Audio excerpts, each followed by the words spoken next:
And we're a pro-business government if we're elected on May the 6th, and we want to have a big open for business sign for Wales in our transport system. We know that the inquiry that looked at the M4 relief road, for example, in South East Wales, said it hit the environmental credentials that it would have to meet, and we know for a fact that it is achievable, and we know that the UK government are supportive of delivering the M4 relief road as well as upgrading our union highways such as the A55 that will lead to the Holyhead Freeport that we wish to create under our manifesto proposals, and also the A40 that drives up through traffic to Fishguard and the Irish ports. Okay, and here we go.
In the party in government for so long to sort of say anything more than, and we will continue to do this and we will continue to do that.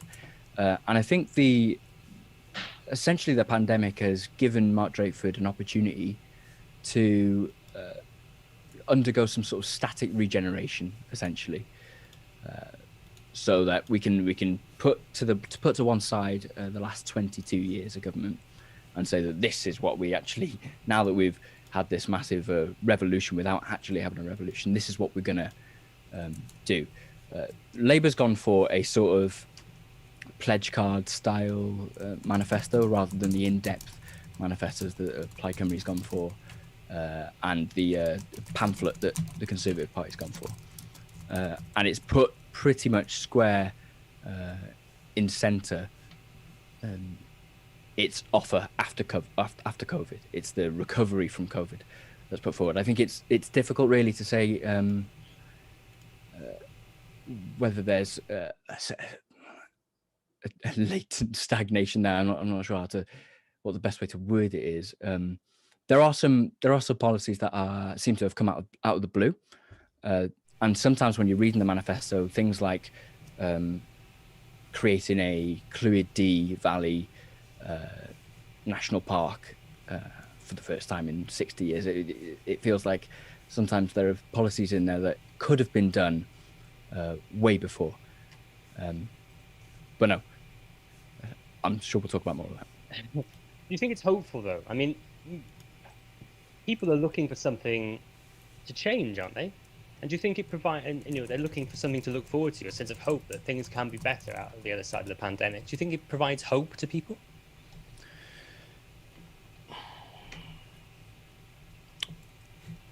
I'm not sure. There's definitely a strong emphasis on the Green New Deal that's coming into that's the Labour Party supports, and there's a lot of focus on sort of numbers in the manifesto. I think hope-wise, I don't know. I think Labour is pretty confident that the job they've done so far is good enough. I think they're going for more of a we will continue along the line of where we've been before. Hopeful, I might pledge the fifth on this one and say if I speak, I'm in trouble, so I prefer not to speak. Okay, Jose Mourinho. We've the one question I did want to ask is a lot. I don't know whether it's because they think Labour think they're doing a good job, or because they don't necessarily know if they'll have a majority. But a lot of this feels like a manifesto that doesn't require a majority. Do you think that's accurate? Do you think that's what they've gone for? Yeah, and I think you know, but if you'd asked me before the last two polls came out, you know, the last two polls saying that we're going to get either 29 seats or 26 seats, we were looking at the best case scenario, sort of losing 4 or 5 anyway, and that's dipped and ebbed and flowed between 22 to 25. So, you know, I don't think anybody's going forward in this election hoping that they'll get a majority for this. And you can see in the sort of there's a lot of areas of overlap between the Labour Manifesto and the Plaid Manifesto and the Liberal Manifesto, especially as well. Liberals have gone for a continuation theme as well, pretty much. That's because Labour stole a load of Plaid ideas, Bob. Yeah, well, it's what the Labour Party did from the UK, Lib Dems. You know, every time the Lib Dems put up a good policy, we'd wait about 10 years and then we'd take it. So I think this is a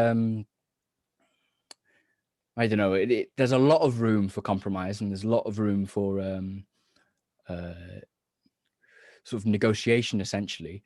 I think if you look at the last sort of 5 years, it was a bit of a break from what happened between 1999 and 2016, where there was a consensus essentially in the Senedd between the mainstream parties that, you know, this is the sort of thing we need to be looking for, this is the sort of thing we need to be doing. That broke in 2016 when UKIP came onto the scene, and I think after that we got a bit more aggressive. And when you look at the manifestos altogether now, and I'm sorry for not going into much detail on them, but when you look at the manifestos together, it seems that all the major parties have returned back to a sort of plodding along. This is what we all agree should happen. Let's just try and work together and get it done. So I think in that sense, you know, when you're asking rambling on, in that sense, I think it is a consensus focused manifesto. One area I did want to ask you on was social care, and don't worry, I won't ask you about the nitty gritty of the social care policy. More a question of direction. Mm-hmm. You can't be happy that basically a large amount of the Labour social care policy seems to be, we'll wait for the Conservatives in Westminster to come up with something, can you? No. And it's sort of symptomatic of a wider problem that the Welsh Labour has at the moment, in that we can identify pretty well what the problems are. We know what the Alton Commission said, we know what the recommendations are, and we know that extends beyond social care. That goes to you know, employment and issues with access to justice as well. It goes to the heart of the policing debate that we've had in the country for the last few months. We know what the problems are, but because of our commitment to the union, essentially, we're sometimes afraid to say what needs to be said, and we do have, I think, this psychological dependency. And it's a financial dependency as well. You know, that it's born out of reality on the UK government doing things first. It's almost a sort of get out of jail free card, because we know we haven't got the funding for this sort of stuff, and we know we haven't got the powers over this sort of stuff. So instead of saying, you know, we'll do our best to sort of work around it and pull as many strings as possible, we are relying on the UK government at the moment for a lot of this stuff. So obviously you are the president of Labour for an Independent Wales. Would you be able to tell people listening a little bit about what the constitutional position is now in the Labour Manifesto? Yeah. The constitutional position in the Labour Manifesto kind of took us by, well, didn't take us by surprise. It didn't come out of nowhere.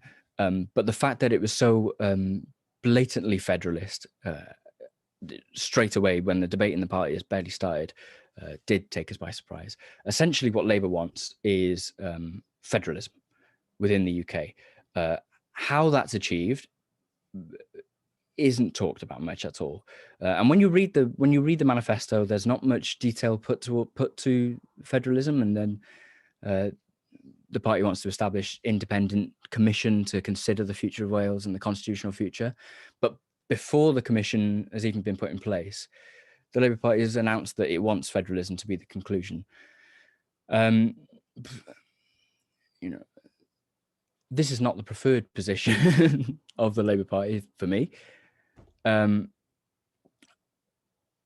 It is a significant departure, I think, from where we used to be, and I think that in itself is a good step forward.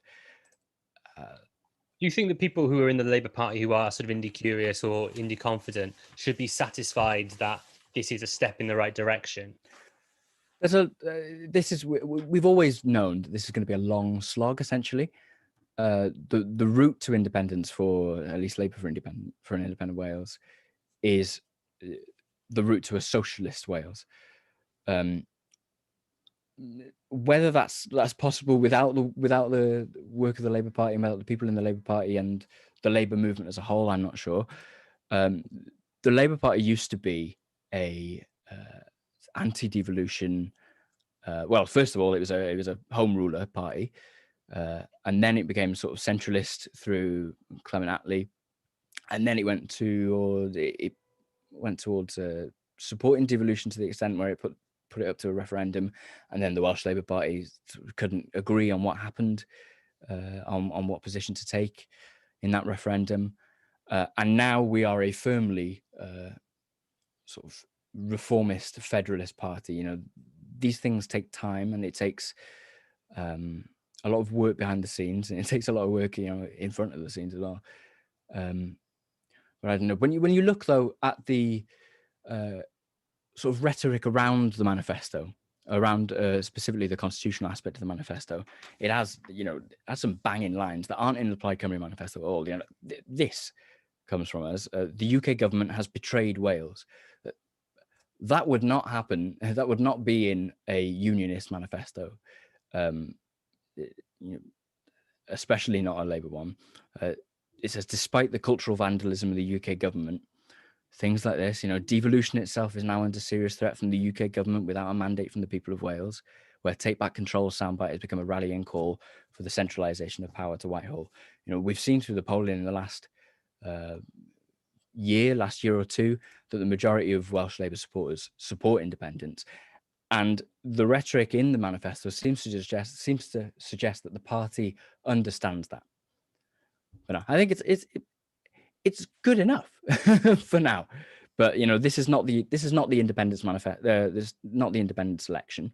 It was never going to be the independence election. Independence will not be won in this Senedd term. It will not be won, especially in 2 weeks' time. So I think we can be comfortable with where the Labour Party is now, and hope that we can move the Labour Party and move the discussion on in the next few years. Thank you, Bob. You can stand down for a minute. We're going to move on to the Lord. We're going to move on to Mr. Hooper. So, Mark, this Plaid Manifesto comes in at a whopping 126 pages. It is a huge document. Do you think this is evidence of a soaring ambition for Wales, or a bit of a muddled lack of direction? So I don't know whether you know, but the other last manifesto, there's 126 pages, was the 2017 UK Labour Manifesto. So you wonder whether or not they've thought, let's make sure let's get volume in this more than anything else. When we spoke, if you remember, we spoke about what I wanted or expected or hoped for from a Plaid manifesto. And I'm not going to take the fifth, Bob. I'm going to say it as it is. I'm not sure this is delivering the ambition that Wales needs. I think it's interesting you asked Bob the question about whether this is whether Labour's proposals were sufficient, and he said they were good enough. Wales can no longer do with good enough, and there's an element of some of the Plaid manifesto has been squeezed into this, and it feels as though this is it's a little bit blur, and it shouldn't be. Wales is absolutely in need of hope, direction, leadership, change, and I think that Wales as a country could go behind that change narrative.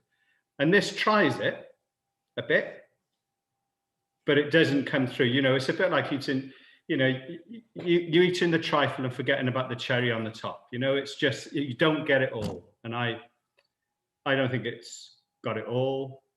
If you were ranking where the manifestos are, and I've read them all, it's in the top two. It's, you know, I would say it's equal first with one other, which we might get into in a bit.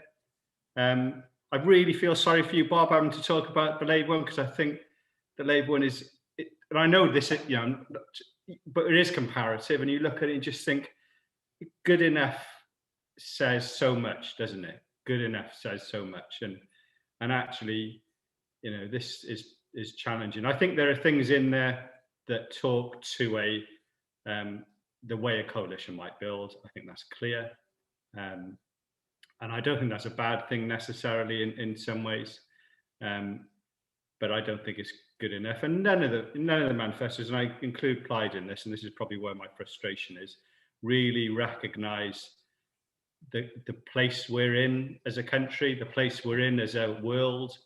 You know, they all talk about Green New Deals. None of them really come up with the goods as to what that means. And it's a narrative that people just, you know, no one reads it. So 126 pages, you know, average Joe Punter public, you know, they won't read this, but they'll listen to the leaders. And I was talking to Emma earlier, and it was on Twitter, on direct message. And one of the things that we were saying is it comes down to the leader as well. And I think there is a bet. I think Adam has done well so far in the debates. I think he's probably been someone who's led a little bit from the front. So that's part of it. That'll help.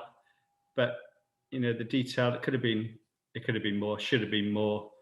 And the opportunities there, because I think, you know, if there's ever a gap in UK politics that Welsh politics should be striding into, it's today. You know, the UK government is all over the place, and this is the time to challenge it, I think. So so I'm, you know, happy-ish. You say there's not enough. I mean, there's no way that any party, even with maybe if they had 60 seats, but would be able to achieve everything that's in this document in one term. So, but by not enough, it's not about, you can fill stuff, can't you? But if the stuff isn't actually going to change things sufficiently, then that's not enough. You know, that isn't right. It's all filler, no killer. Yeah, well done. But it feels like it needs, you know, we need to simplify the political narrative, not complicate it. And I think that's the opportunity that could have happened. And you know, the simple stuff is that things aren't working. I think there's a big, you know, the manifesto starts off by deconstructing the UK. Well, Wales is through that. You know, we all recognise the UK isn't working. What we don't have is the solution beyond current UK settlement. And I think so that's quite interesting, and the blame is quite clearly laid on not having all the powers on it. And it is there, you know, it is there talking about independence, which is part of it, but I agree with Bob, this isn't the independence election at all. And to try and think it is a mistake. Well, yeah, a lot of this is just a vision for an independent Wales, isn't it, rather than a genuine programme for government. Do you think that putting all this into a document saying vote for us and this will happen is a bit dishonest to voters, though? Well, now I'm going to plead the fifth, I think. I don't think it's dishonest. I think it's a manifesto, isn't it? You know, manifestos are all dishonest, aren't they? You know, they're not real, I don't think. So, sure. You know, it's detailed, it's big, it's what it is. I think there are things that I would, you know, I struggle seeing financial transaction capital in there. You know, those are this is old style economics, you know, and even the assessment of the process, and the assessment's been done by economists of the old world, you could argue, says something where there's mistake, you know, there's opportunities. I picked out something from the Green Manifesto when I was going through them, and they actually mention modern monetary theory, which would be great if that was plugged into some of this. You know, if we're going to be different, this is how you might start to do it. On the money side of things, I mean, there's been lots made of applied sums in the coverage of this manifesto up till now. Let's talk about the borrowing limits for a minute. And don't worry, I won't bully you on this, but they want to end to the sort of immediate year-on-year borrowing limit, and then limit up to sort of £5 billion in capital borrowing.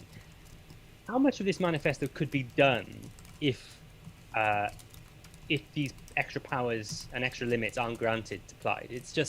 It feels like it's a big wish list, an ambitious wish list, but without these extra powers and these extra limits on borrowing, etc., it just feels like they won't be able to achieve much of what's in this. No, but I think this is an important thing to do, though, and it's not dissimilar to what Alex Salmond did with the SNP when he said he started to overreach. So it is important to overreach, and we talked about that when we talked about the Plaid build and the Plaid manifesto. So I think that shows that we need more to do it. Without it, I think there would be gaps, and there are some potential solutions about how they might go and find their extra money. But it doesn't really talk about changing the way our political economy works, because that's the thing that's wrong, and that's the thing that Plaid members, I would argue, probably agree needs to change, and that hasn't come through. And that hasn't come through because that's not a narrative that perhaps the leadership feel comfortable with. So I'm going to ask about everybody's favourite Plaid policy. I mean, you may not like it, but I know for a fact Mr. Lloyd does. The promise for an independent Wales to have its own Eurovision entry. What were your immediate thoughts when you saw that in the manifesto? You asking me now? I can ask Mr. Lloyd as well, but I'm sure he'll pop in. But what was your immediate thought? It's just I couldn't care less, to be fair enough. I bet you ran straight to a keyboard, got out that chord book from secondary school, and you were banging out those tunes. No problems. I'd love to see you play at Eurovision, Mark. That'd be hilarious. I was a singer in my youth, I have, you know. Well, I think we now know why that's in the manifesto. Bob, what did you make of it? Because I remember talking to you at the time, and you thought it was probably the best thing in the Plaid manifesto. Yeah, I loved it. Eurovision is about 80% of my personality anyway, and the rest of it is negotiating Labour Party politics. So, I love this. The big concern, I want to see some detail on this proposal, because the major concern is Wales's membership of the European Broadcasting Union has to be, that has to be at the forefront of any other ambition to be in Eurovision. We already compete in the Eurovision Choir of the Year. We already compete in Junior Eurovision. If we're talking about big cultural independence, and putting ourselves in front of the world, this is the perfect stage. This is the Euros of the. I'll stop there. Mr. Hooper, thank you very much. We're going to talk to Emma now. Emma, so you've recently left the Welsh Conservatives, but is this manifesto enough to tempt you back? If this was in isolation, would this be enough to sort of tempt you back into the Welsh Conservative fold? No, I don't think so. I'm pretty nonplussed across the board with most of them, to be honest. And sort of talking to Mark earlier, and I sort of said, is it just me, or is everybody kind of, to a degree, apart from the M4 Relief Road, courtesy of Mr. RT, is everybody kind of saying the same thing, pretty much? I'm a bit underwhelmed, I guess. I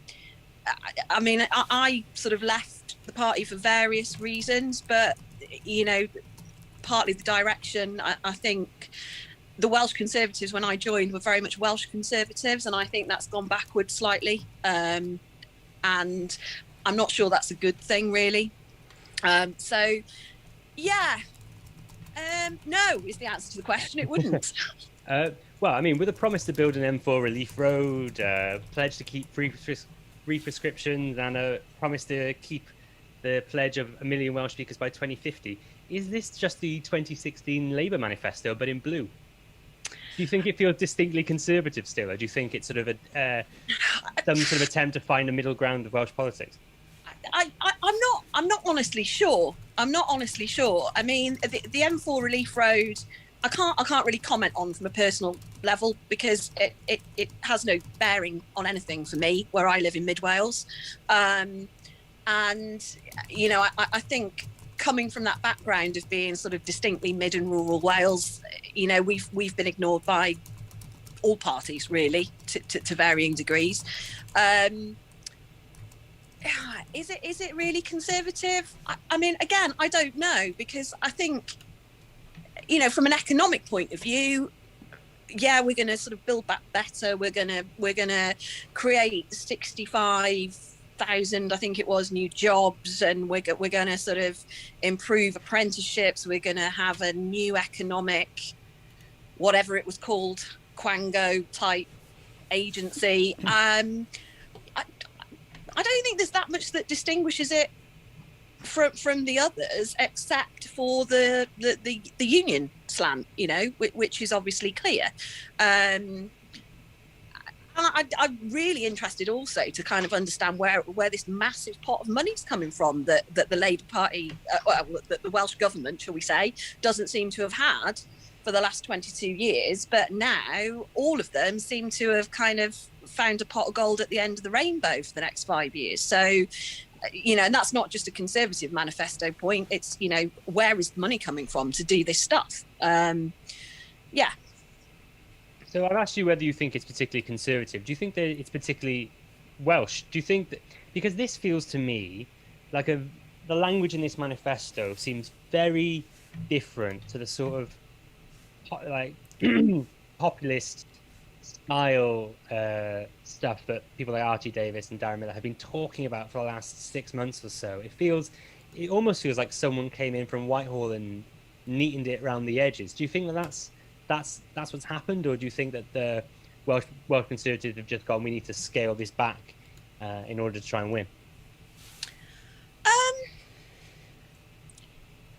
I don't know. I mean, I think so much for me seems to have changed within the Welsh Conservative Party over the period of probably the last 6 months. You know, in terms of kind of direction of travel, in terms of selection processes, kind of candidates that are selective, the kind of the narrative that seems to have come out. It seems to have taken a turn for me. I don't think it's distinctly Welsh enough, personally, and I think I think it's the poorer for it.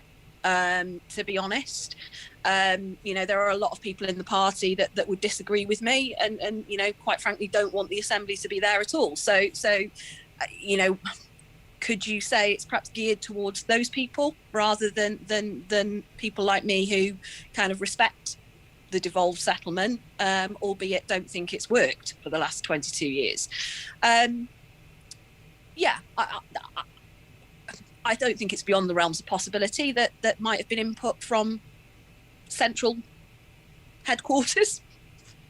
Do you think it's the same manifesto that Paul Davis would have released? Do you think this was just the natural direction of travel for the Welsh Conservatives? They were always going to end up at this point where they put out a sort of... I don't know. I mean, I think the pandemic coupled with the results of the general election, I think in 2019 has kind of moved goalposts in all sorts of areas. You know, I think there's been a sort of constant, I can't use the word because we're live, but peeing contest, shall we say, between the Welsh government and the UK government. I think there's been an awful lot of, everything they do is crap and everything we do is brilliant, which is obviously, it's not that black and white. There are things that that the UK government has done well and badly, and there are things that the Welsh government has done well and badly. But there seems to have been an awful lot of that going on, and a lot of negative campaigning in the last sort of 6 months, particularly on social media. You know, for me, and I don't think that's the way that the Welsh Conservatives should be going. You know, what I'd like to see is some really, really positive policies about, you know, how we're going to do things differently, you know, and where we see the direction of travel for the Welsh Conservatives, and that being, I suppose, I think that probably would have been different, but for the pandemic. I'd like to think so. I'm not entirely sure where they're going, to be honest. Does the pandemic explain things like the change to support free prescriptions? Because I would never have thought that was going to be in a Welsh Conservative manifesto before. I don't know where that's come from. I mean, I had a bit of a full-on debate because I made the mistake of commenting on Twitter, as you sometimes do, about the issue of free prescriptions. And the point I was making was I quite often feel guilty as an individual for having free prescriptions when I'm in a position where I could afford them, That said, I think on the whole, the bureaucracy of taking that policy away and the cost of doing it probably would outweigh the benefits. But yeah, I suppose that is a bit of a surprise. There are elements there of stuff that I think is good stuff. I do think, having had some experience with Welsh government structures in the context of being involved with the potential Mid Wales growth deal, etc., that there's a lot to be said for simplifying those structures and maybe going back to the WDA type style arrangements and simplifying the bureaucracy. So I liked some of the stuff in there about that, as long as it's done well. But yeah, I'm not quite sure what it's pitched at, because everybody's already come out and said we're not going to go into coalition with the Conservatives, or the Conservatives have said we're not going to go into coalition with Plaid and we won't go into coalition with Labour.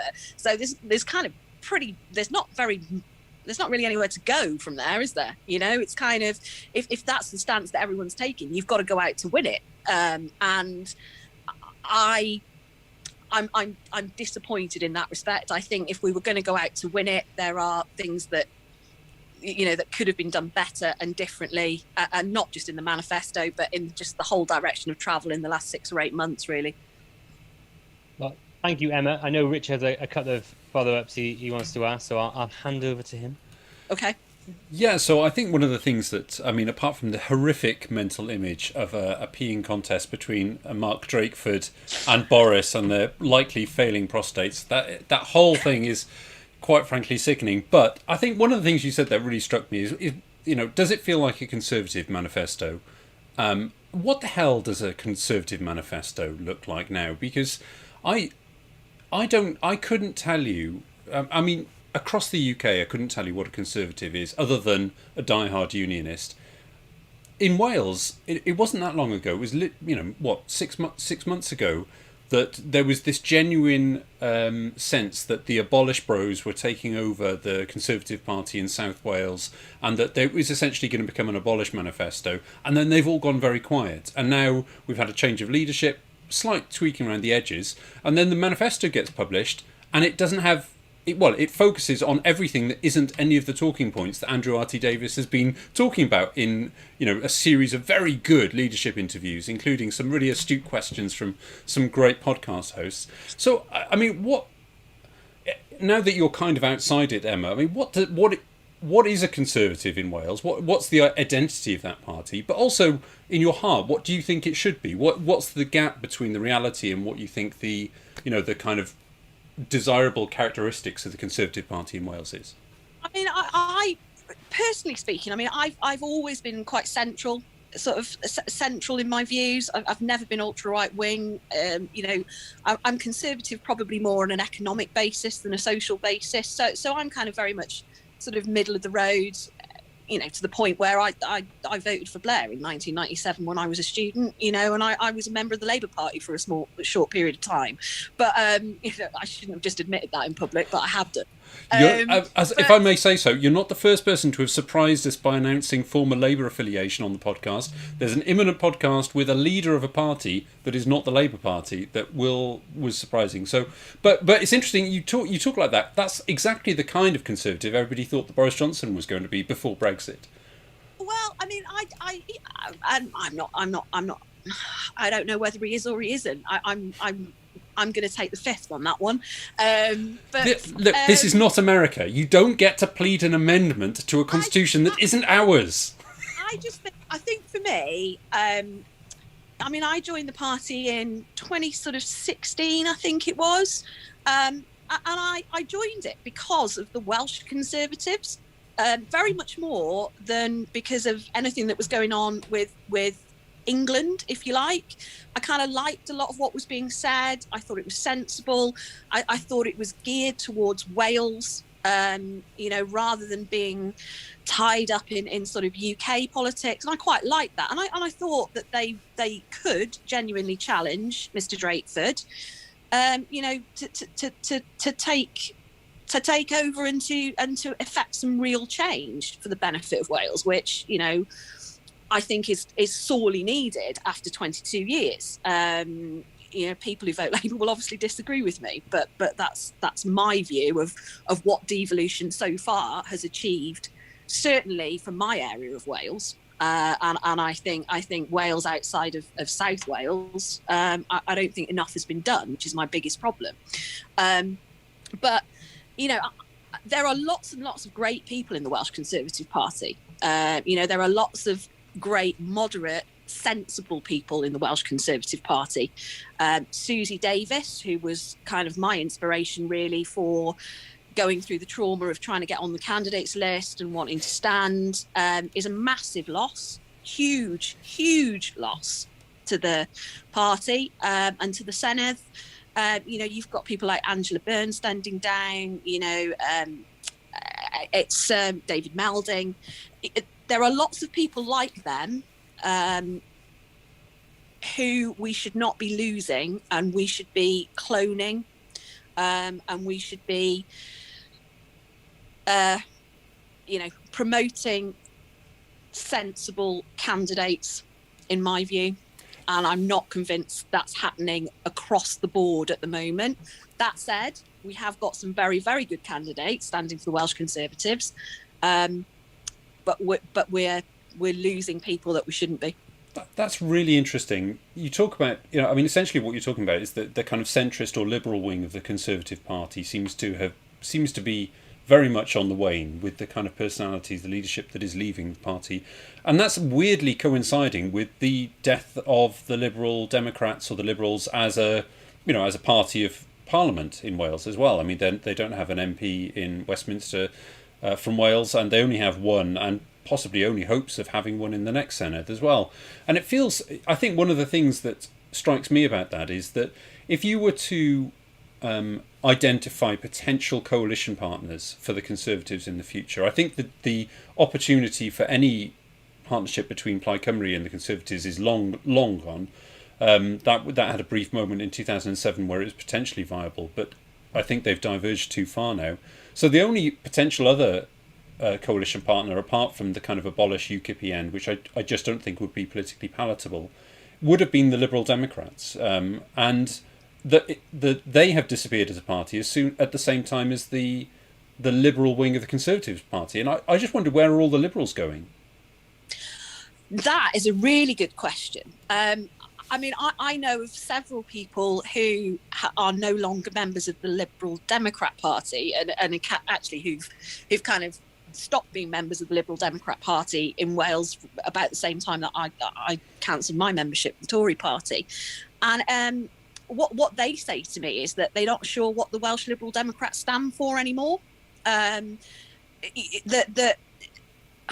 direction, again, it's a direction of travel thing, that the direction of travel that the Liberal Democrats seem to have taken is not the traditional Welsh Liberal Democrat, Alex Carlile, people like that, and their voters don't like it. Parachuting in candidates, and I'm not just blaming the Lib Dems here, because I'm quite aware that all parties do that, including the Welsh Conservatives. But yeah, I can't answer that question, but I think there is a massive gap that is just waiting to be filled to pick those voters up. And I don't think any of the current parties do it. I feel like this might be a good opportunity to hand this to one of our other guests. Either Mark, do you have any thoughts on this, or Bob? I'll have a kick-off. I think you find there's Liberals in Plaid Cymru. So Plaid Cymru is quite a broad church. So I think you'll find there's liberally minded people. Just going back to other points about the Tories, I wonder whether actually there has been a diktat that's come from the centre to say calm down, because that's, if you want to have the abolished lot, vote for them. You can't hate those people. And I just get the impression that Andrew R.T. Davis, in its particularly his television interviews, seems a lot. He seems stifled and very scripted. I didn't listen to that, by the way. I haven't listened to any of them. And I wonder whether actually he's been told what to say, and to be quiet a little bit. So I feel like we're being played a little bit by the Tories. This being, this isn't as bad as, but their manifesto, from another perspective, is just wholly dependent on the UK. This is where we'll work with the UK. This is where we'll work with the UK. This is where we'll go cap in hand to the UK. This is where we'll have ministers in the UK deciding on economic priorities for Wales. It is a very dependent manifesto, which I think is quite disappointing, really. I lament the loss of people like Susie Davis, David Meldon, and the rest of them. Whether you agree with them or not, they were people who reached across the aisle. They were liked by lots of people. When they spoke, people listened. They were never shouty. They all, I think, are a loss to our Parliament. So where the Tories are, but it actually doesn't matter, does it? Because the Tories aren't going to form a government. No one wants to work with them.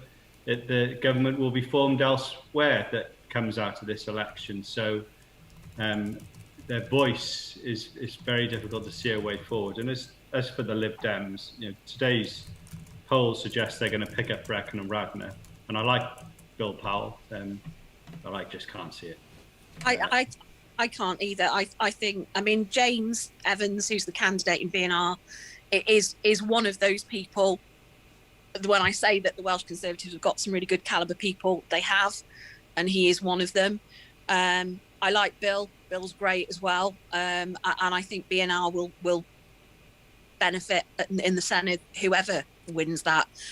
But for me, and I'm being really cynical here, I do wonder how Jane Dodds is the top regional list candidate for the Lib Dems for Mid and West Wales, and whether that was accidental or deliberate on the basis that they think they're going to lose BNR, and that's her best way of getting in. But that is me being cynical. Yeah. I can answer where the Liberals have gone. 2016, I was one of the authors of the Cardiff University Liberal Democrat Society.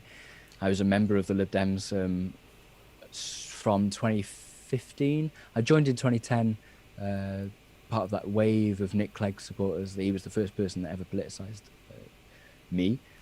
The coalition was a dodgy period. And then after the 2015 election, when the Lib Dems were wiped out, I rejoined the party then. And I think what's happened is, especially since Brexit, people have been forced to make a choice now, and standing in the middle isn't good enough. And I think that sort of leads on sensibly to what we're going to recover to from the pandemic. Either we recover into normality, or to what life was like before the pandemic and what life was like before Brexit even, is not an option. It's not on the cards. It's either you stand with the modern Conservatives now, who are essentially cheerleaders for Boris Johnson now, and people, if people like David Meldon and Angela Burns and Susie Davis stayed in the Welsh Conservative Party and were in the Senedd group there, they would have really challenged Labour for that sensible ground, that quote unquote sensible ground in the middle there. I would have really worried for Labour's prospects then, but they've sort of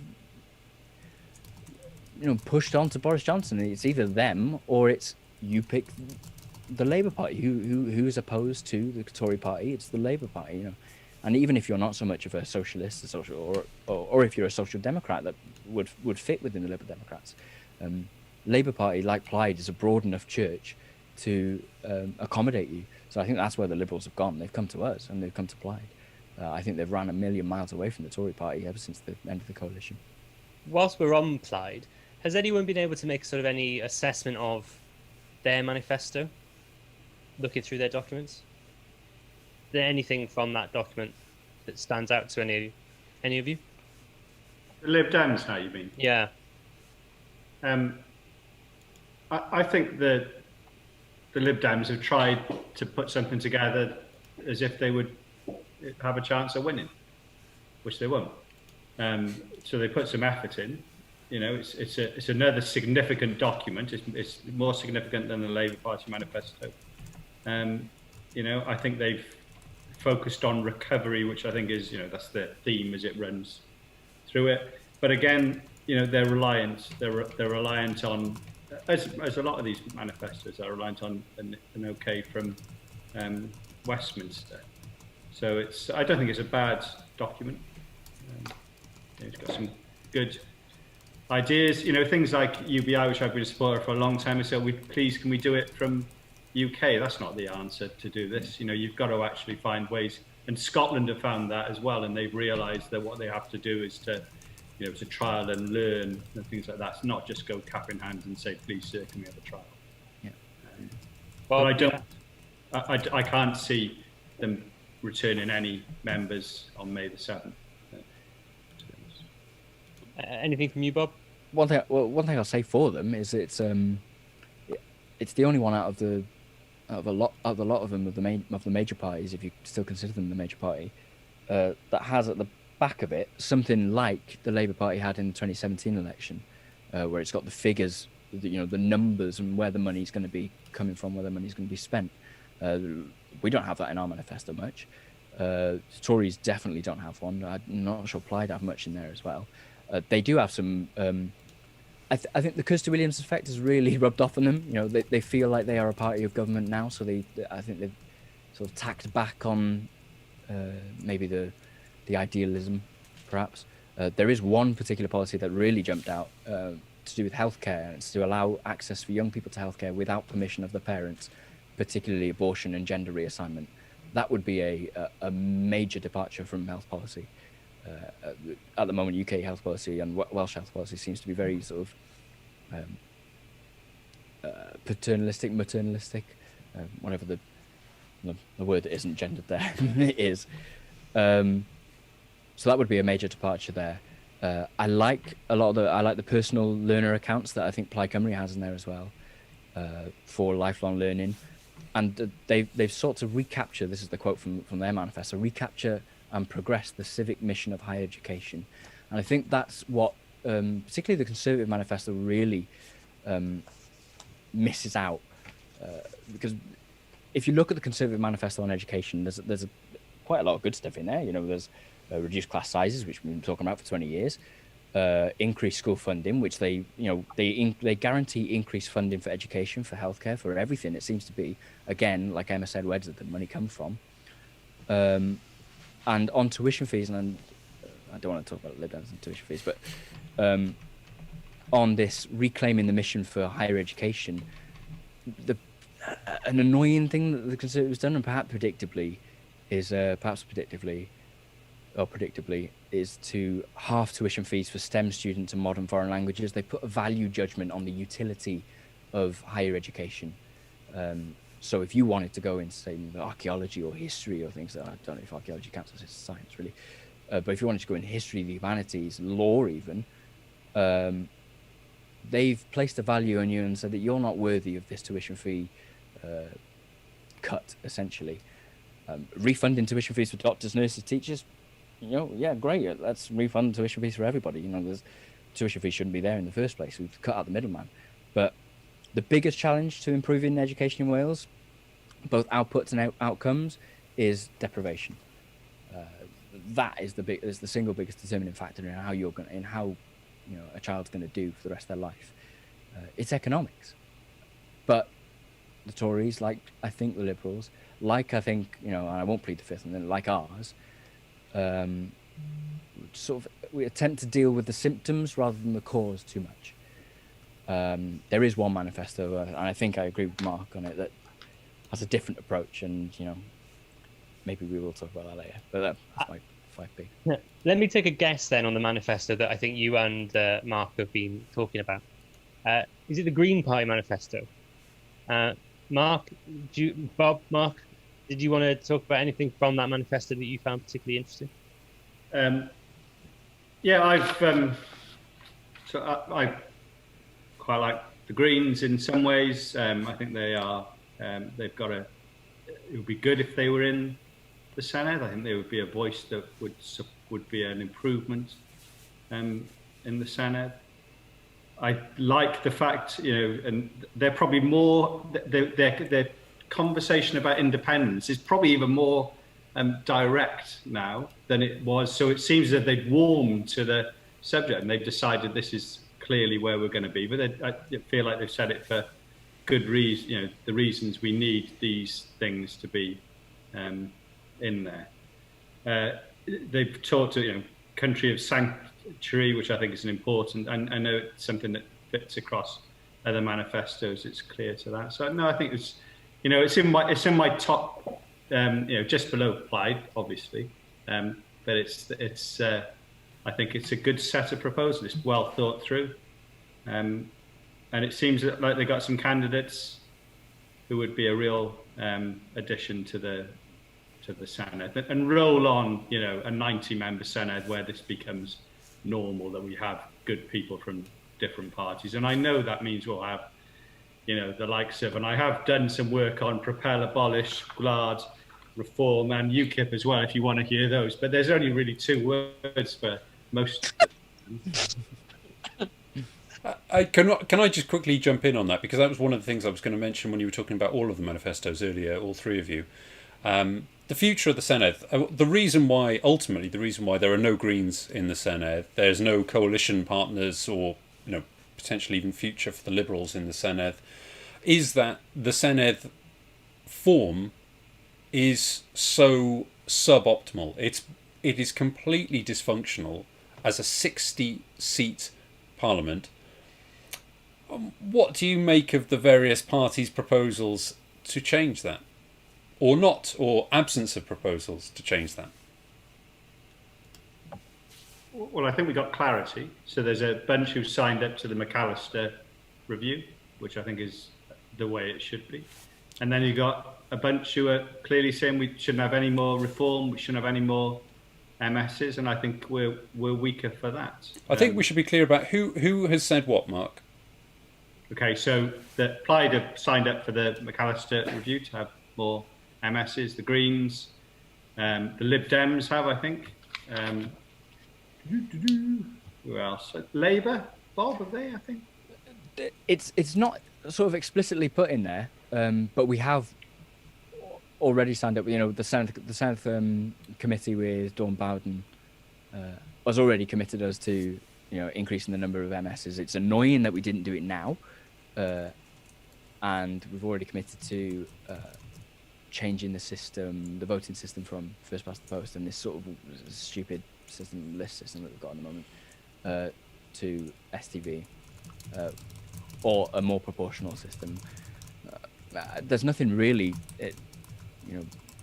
major about reform in there, but that's where the reform is going to come from. As long as we've got this supermajority of 40 seats between Labour, Plaid, and Bill Powell, we'll be okay. Emma, what do you think?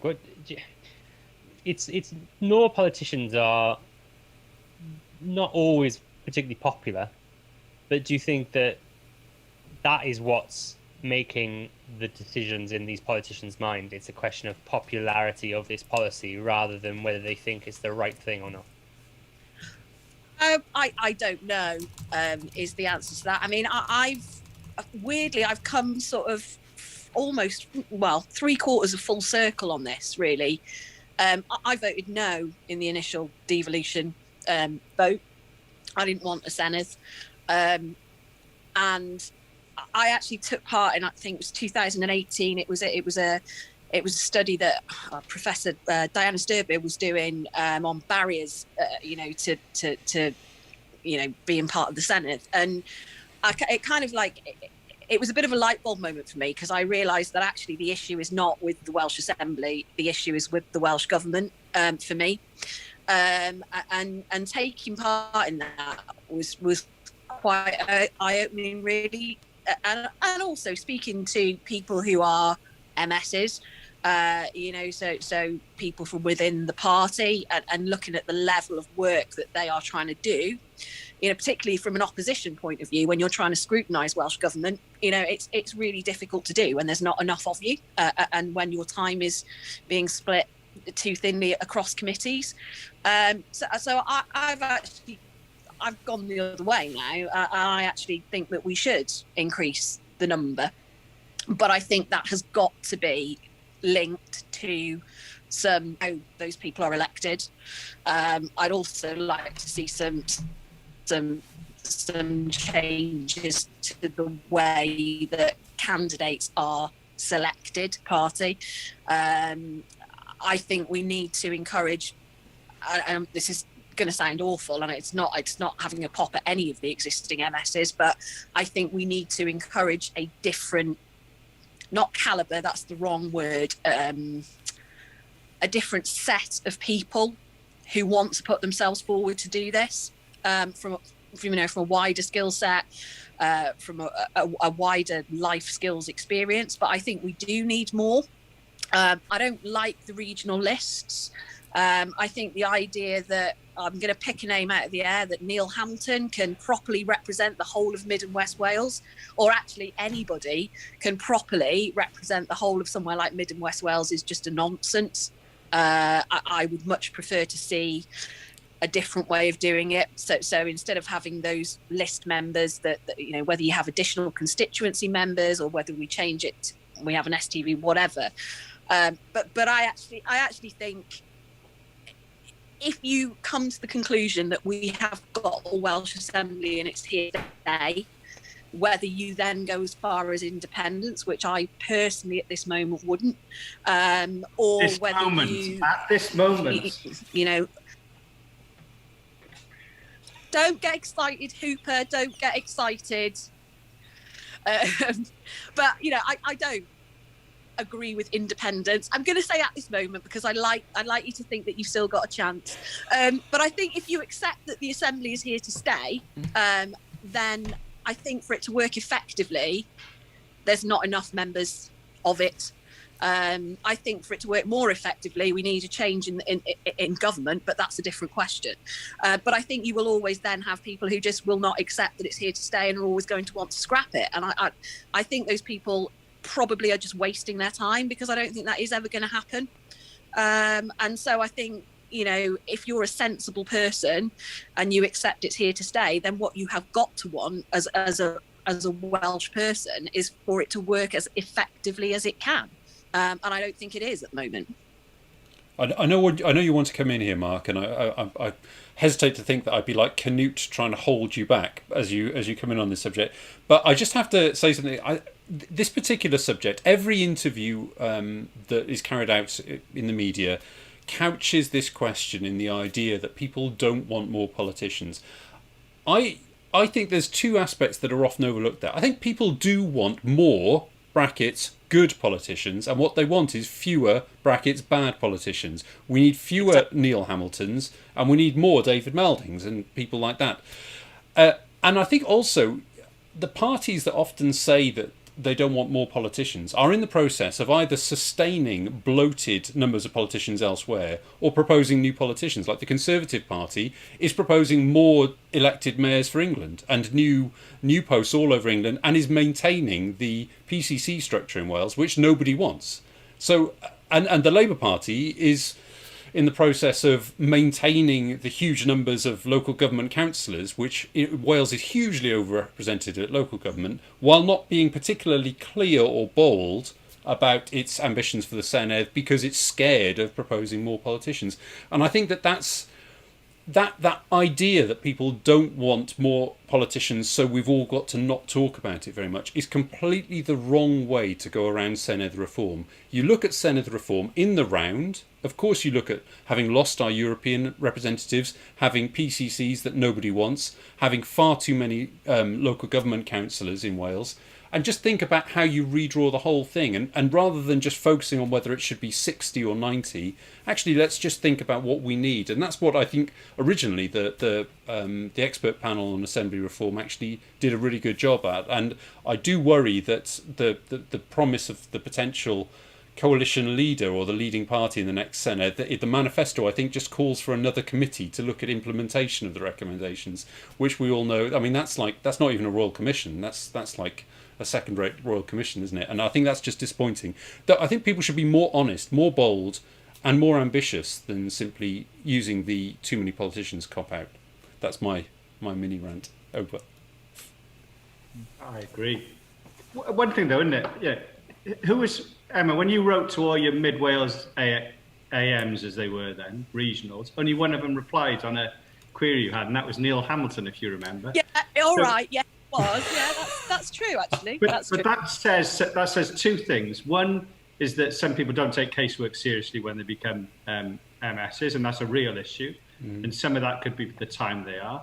And it also relates to actually people can be quite, they just because they do some things doesn't mean they're good at being lawmakers for us as well. So it's those two things. And I think, I completely agree with you, Richard. What we need is we need the thing to do the job that it's expected to do. And if we continue to carry on as we are, then we will get bad laws, badly scrutinised, poor ambition and things like that. And that again, that's how I started talking about these manifestos. I think the ambition of them is just a little bit less than it should be. Well, would you have anything else to say there? Otherwise, I'm gonna try and drag us back, kicking and screaming, onto the Green Manifesto, because Mr. Kerry Davis of this parish, who is not here, would never forgive us if we don't give it a good fair hearing. The only thing I'd say is there's a perfect opportunity now that Westminster is reforming or going forward with the boundary review and knocking 20% of our MPs out. There's a good opportunity to tie in our electoral system for the Senedd into local government reform, to make sure that any further boundary reviews from Westminster has no effect on how we all operate selfishly as a party. Because at the moment in Denbighshire, we've got 3 CLPs. I have to coordinate for local elections, and that's impossible. So if we tie up with local authorities as well, it's the same. I'm essentially repeating what Mark and Richard said. So yeah. So back on the Green Manifesto then. Yeah. What did you take from that? Because I think you thinking that it's quite an ambitious document, but yeah, I liked when I was reading it, there were moments where I thought, oh, for God's sake, why didn't we do that? Why didn't we, bite the bullet there? We've got a perfect example of what a proactive Labour government can do in Jacinda Ardern in New Zealand, and the Greens seem to be the only ones who have really taken the well-being targets and replaced GDP targets with well-being goals. This is perfectly in line with Welsh public policy anyway. The Wellbeing Future Generations Act, however teethless it is a sort of, this is a post in the rain. Post, is that a thing? Is that a saying? Well, there we go. I've made one. You've made one up now. Yeah. But it's there. That's the thing that really sort of, when I was reading the Green Manifesto, I thought, oh, they're serious here. And it's annoying that they don't get much coverage, and the BBC has a lot to answer for platforming abolished rather than the Greens. The Greens get more support overall anyway. Have done historically. So no, that was one of the big things. And UBI again, they are, full-throatedly in favour of UBI. But no, the wellbeing targets were the big thing. Mark, anything else from you? You're muted. The first time I've had to say that in this entire thing. So I think the only thing I'm repeating the thing, the fact that they're starting to talk about modern monetary theory, because that's how you unlock some of these changes that could actually revolution.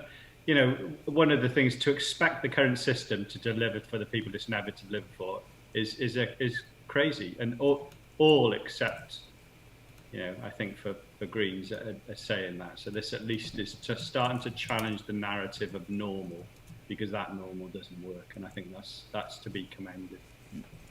Emma, was there any? Oh, sorry, go on, Bob. No, I was just going to say quickly before we move on to the Greens, they also recommended citizens' assemblies to not just look at the Constitution, which is what I think the rest of the other parties have got, but to look at local issues and debate local issues and almost sort of take over kind of from local government as it is. I think that's an exciting prospect, more municipalism from the Greens. That's good. Okay, sorry. Emma, was there anything from the Green Party manifesto that you've seen that you thought would make it, would improve the Conservative manifesto? Yeah, lots of it. I quite like the Green Party manifesto because I thought it seemed to be not different to all the others, but yeah, I don't know, more considered really. I like the idea of having more citizen assembly type engagement flowing through local authorities because it's sorely needed. Don't get me started on local authorities, or we'll be here till midnight. But yeah, no, I mean, I think a lot of what the Greens say is sensible, and a lot of it goes far outside what traditionally might have been their remit, which is good. And I agree with Mark. It would be really good to see them get some representation in the Senedd. Well, I think we've talked about the manifestos enough just for a minute. We will go back. But it's time, as I promised Emma, it's time for a little quiz. It's time to play a game. We're going to play a game of whose policy is it anyway? So if our panelists could grab a little bit of paper and pen, and anyone who's watching at home can please feel free to play along. I'm going to say 10 policies. If you could write down who you think it is, and then we'll see who wins at the end. So starting off with number 1. This party will introduce a Clean Air Act and examine the case for a junk food tax.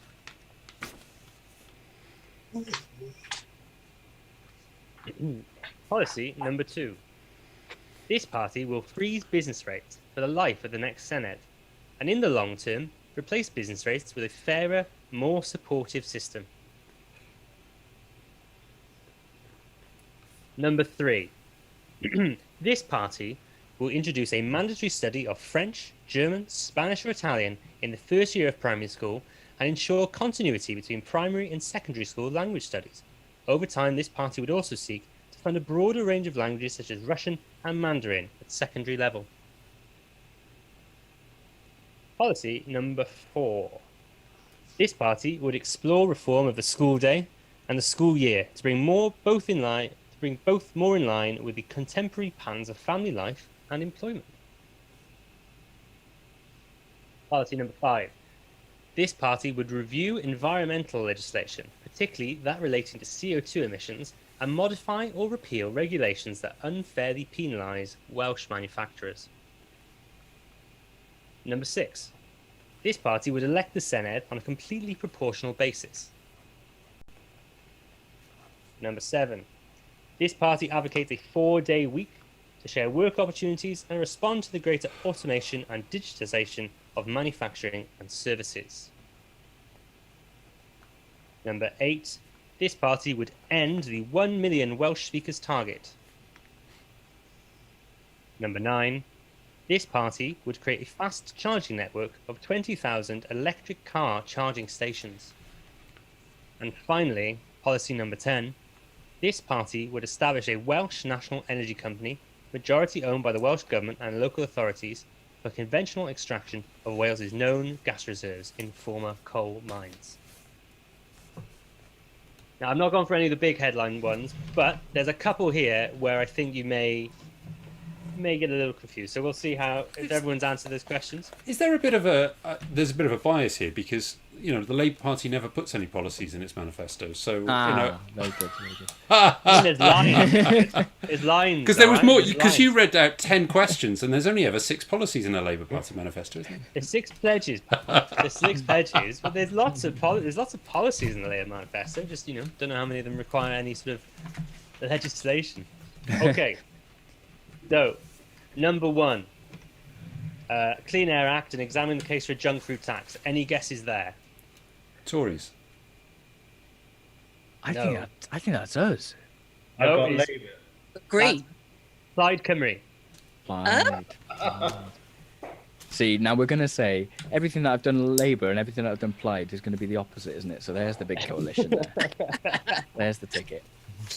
Okay, number 2. Freeze business rates for the life of the next Senedd, and in the long term, replace business rates with a fairer, more supportive system. Any guesses? Is that a Lib Dems? That is indeed the Lib Dems. Fantastic. Good answer, Emma. I've read something. Number 3. I will be shocked if any of you get this. So this is introduce the mandatory study of French, German, Spanish, Italian, first year of primary school, and ensure continuity over time. Seek to fund broader range of languages, including Russian and Mandarin. Any guesses? UKIP. UKIP. UKIP. It's Yeah. UKIP. Yeah. How did you know that? It's the Mandarin. It was the Russian for me. It was the Russian. I just figured there'd be some Russian money in there I've actually somewhere. written UKIP and I changed it, so I'm going to take What did you change it to? No, I thought GLAD then when he was, but UKIP was where I started, so I'm having it. Okay. Number 4. Reform the school day and school year, bringing both more in line with contemporary patterns of family life and employment. Any guesses? Red, Mr. green again. Either one of them. Is that It's Labour. brown? It's Yes, Labour. yes, It's a Labour Yeah, answer.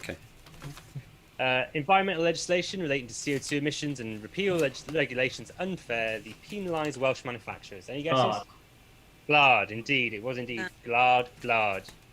Or Is it, whatever how they're many called nowadays. GLADs are there officially now? Many as they want. Isn't it fun? Next, elect the Senedd on a completely proportional basis. Any guesses? So I think this could be Propel. Any other guesses? We're in UKIP again. It is reform. Oh, I put that. I Who? genuinely put that. I just wasn't going to shout it out because I thought it was wrong and I'd sound stupid. Absolutely correct. Okay. They have, 4-day they have working policies. They have, They do they do, have, they they have a do. manifesto. Wow, Yes. nice. They do. It was hard to find. I couldn't really find it. I had to take it from other things. But yeah, they did. 4-day working week. Green. Got to be the Greens, isn't it? Surely. Greens, indeed, it was the Greens. End the 1 million Welsh speakers target. Pippers. Tories. Oh. UKIP? Abolish. Oh. They've got policies. Yeah, not many. It's Crikey. mostly end stuff that's happened. Yeah. Okay. Then ultimately, create a fast charging network of 20,000 electric car charging That's stations. definitely Tories, surely. Tories. Because they want more. They want more Yeah. cars. Because they're going to build More all roads, these yeah. wonderful union highways everywhere. Yeah. Tories it is indeed. Finally, the last one. Establish a Welsh national energy company, majority owned by the Welsh Government and local authorities for conventional extraction of Wales' known gas reserves in former... The one-man band party. Propel. Propel is indeed Propel. Now, I don't know if anyone was playing at home, but scores in the chat, see who won.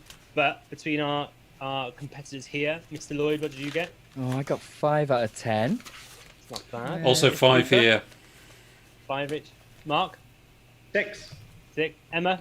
You complete SWAT. I got 5 as well. Here we have a winner is Mr. Hooper. The first ever Hiraeth pub quiz champion, Mr. Mark Hooper, and deservedly so. Deservedly so. Although, that shouldn't really count Because he gave himself a point for UKIP, didn't he? and then gave himself a point back. Oh, rumbled. Busted. It's like Eurovision 1969, where the top 3 drew. There we go. Well, it's a draw here, which is, you're all equally geeky. It's good to know. I couldn't decide between UKIP, Reform, Abolish, Propel, GLAD. I didn't Why is know. that? Oh, I had no idea. There's just something in the air. Speaking of some of these parties, they don't always get a fair crack of the whip. But they don't poll very well. So I suppose the question I've got for you all now, really looking at some of the smaller parties' policies, is should there be a presumption that these parties should get equal media coverage? Should they be invited to debates? Emma? God, how long would that take? Can you imagine if they were all in a debate? I don't know. I mean, I suppose from a democratic point of view, yeah, everybody should be given equal airtime if they're a party. But realistically speaking, it's just not going to happen, is it?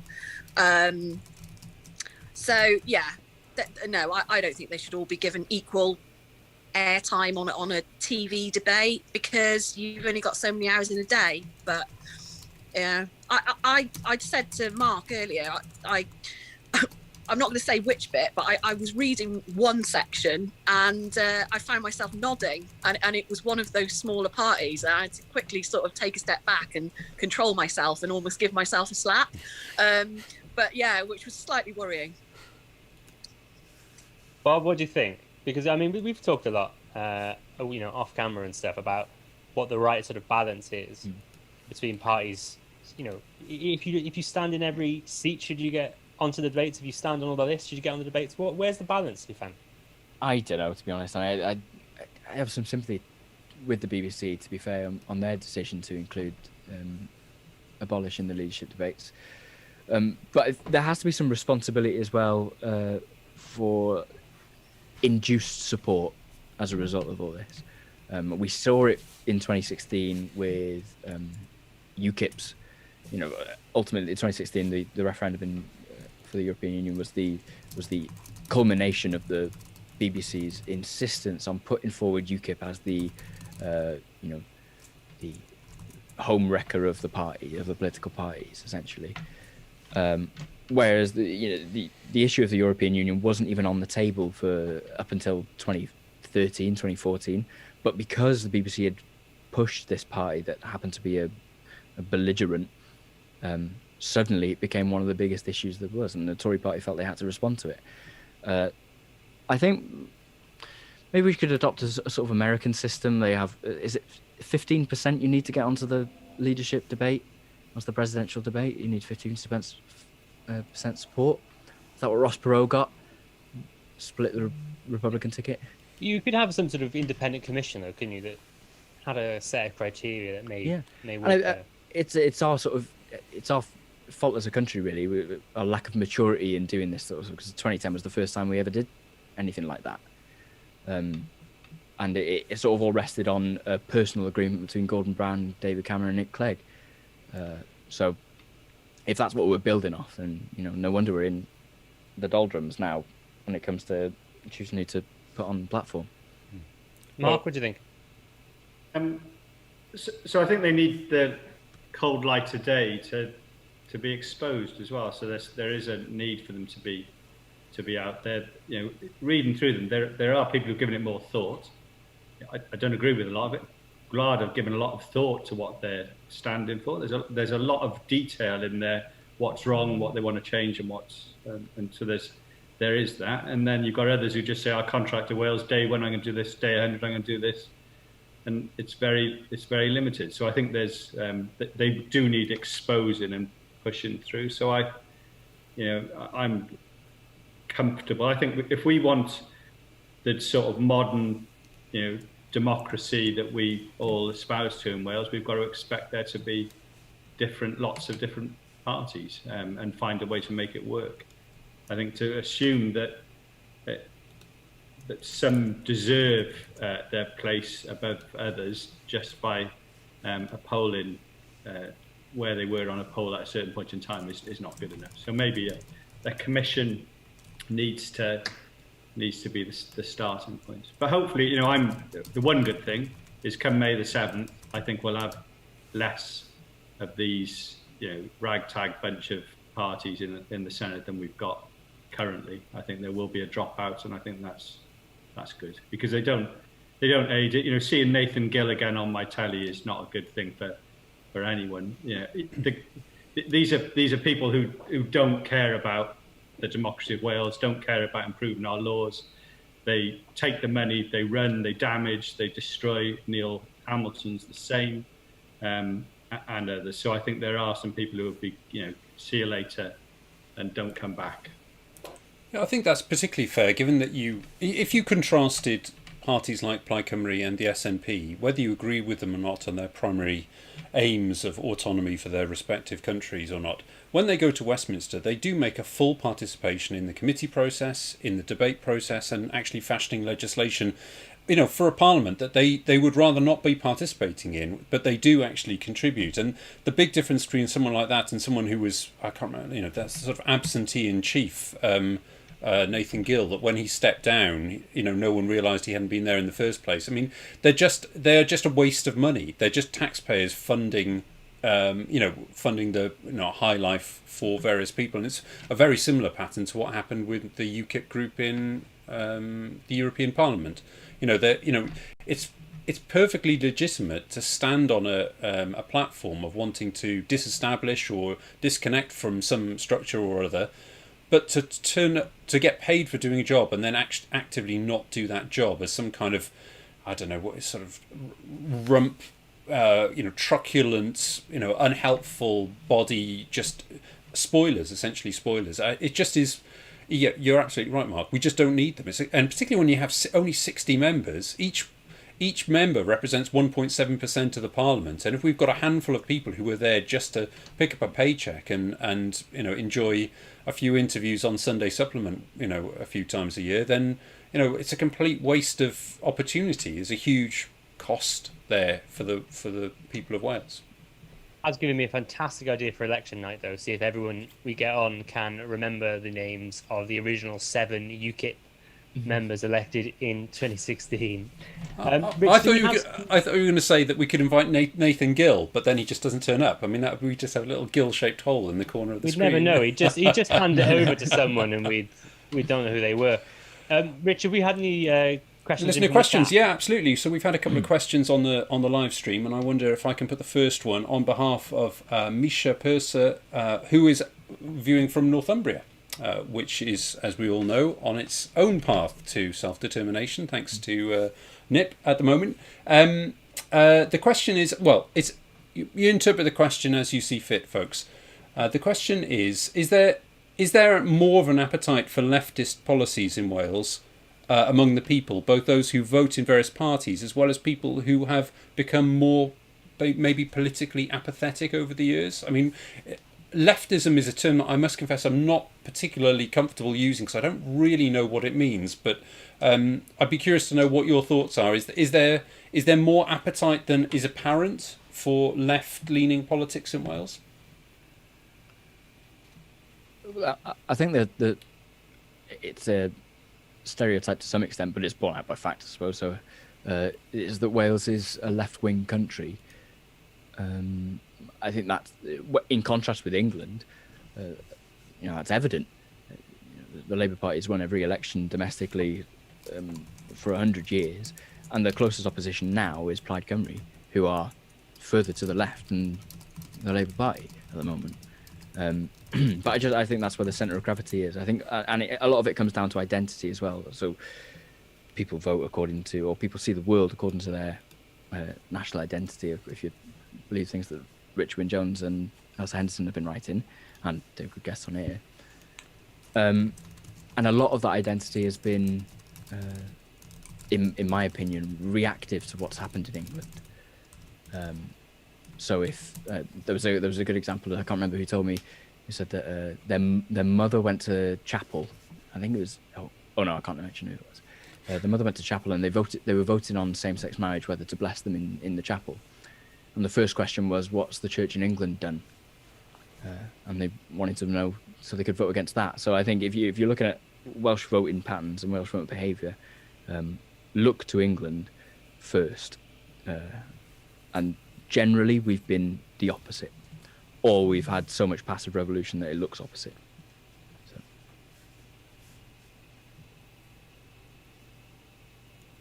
Mark, did you have any thoughts? I'm not a fan of this left-right spectrum. I think we've got to focus on solving problems. And I think they will come from different places, but they can't come from the place where we are. So I think is there an appetite? I think there's a need for change. Whether there's an appetite, making people realise they've got an appetite is the leadership challenge. To make people believe, I think the question you asked of Bob earlier, Matthew, you said, where's the hope in the Labour Party manifesto? Well, you've got to take where you are and make people believe the journey you're on is something that will be better than it is at the moment. And for many people in Wales and in England and in the rest of the world, quite frankly, there is no route. The route is buy more stuff with money you don't have to impress people you don't like, blah, blah. It's the same old thing. And that's where our economy is now. And like I've said, I don't think there's sufficient people going, well, how do we change that? And then you can lead people to it. And I think, I'm sure there's a lot. But I remember, and Bob will probably shoot me for this, I remember nodding my head once to Owen Smith, saying something at a Bevan Foundation event when he said that the concerns of certain people in places in the northwest or whatever may well be the same concerns as people in Wales. They've got the same issues. The difference now is whether we choose to solve those problems or just be part of a rump that can't solve them. I would, if you look at Yes Northumbria, then that's part of their argument. And Hartlepool's a classic, isn't it? You've got an election, a by-election on the same day as we're going to the polls, that could return a Conservative member for a constituency that has been solid Labour for a long, long time. So the world's changing. So I think, Wales, yes, I think we're up for radicalism, but you need to have radicalism on the ticket, true radicalism. And you need to be led to a point where people recognise that it's deliverable and will make a tangible difference to people's lives. Why have we got so few young people signing up to vote in this election? What have we missed? We've just not energised 16 and 17-year-olds to recognise they can make a difference. What a travesty that is. And that's all parties. Nobody. And when you did the pod with younger people a while ago, I think you were asking that question, and it's just not come to anything. There's nothing out there that makes young people go, this is for me. And what a mistake that's going to turn out to be, I think. Emma, do you think that the sort of natural political gravity in Wales, the sort of to the left, means that even the Conservative Party end up going more towards the centre in Wales than they would do, say, in England? I wouldn't say that's been borne out recently, but I think there's a huge Labour tradition in Wales. I'm a bit like Mark. This left-right thing is kind of always has been a little bit for me meaningless, because that there are certain policy areas where I might say I was left-wing. There are certain policy areas where I might be straying more into being right wing. So I don't really like the generalizations, but I think a lot of it is national identity. A lot of it is still, this is how my parents voted, this is how my grandparents voted, and you can stick whoever you like in certain constituencies and they will always be Labour come what may. I think the general election has proven that people also vote based on policy. The changes in colour from red to blue in North Wales, I think, were very much geared, probably apart from some great candidates like my good friend Sarah in Wrexham, were about Brexit, and I don't think anybody would argue otherwise, really. So I'm not sure is the honest answer, but what I do think is that I think people want sensible policies that are going to make their everyday lives better. And I think going back to the sort of the original discussions, some of what we've seen is a bit underwhelming, from all parties at this point. And I think what Mark says is equally valid. We've given 16 and 17-year-olds the vote, but they know nothing about politics, or that sounds a bit generalistic and a bit patronising. A lot of them don't know very much about politics because we don't teach it to them, which is a massive mistake for me. And something that I would have liked to have seen more of in the education sections of the manifestos, really, because I think educating young people politically on an objective basis is something that we miss. And yeah. Sorry, slight tangent. And that came up in the committee for the Senedd and Elections bill as well. It was constantly, people were asking, is the infrastructure there in the education system to support extending the franchise to 16, 17-year-olds? And that's kind of our fault as a Labour Party government there.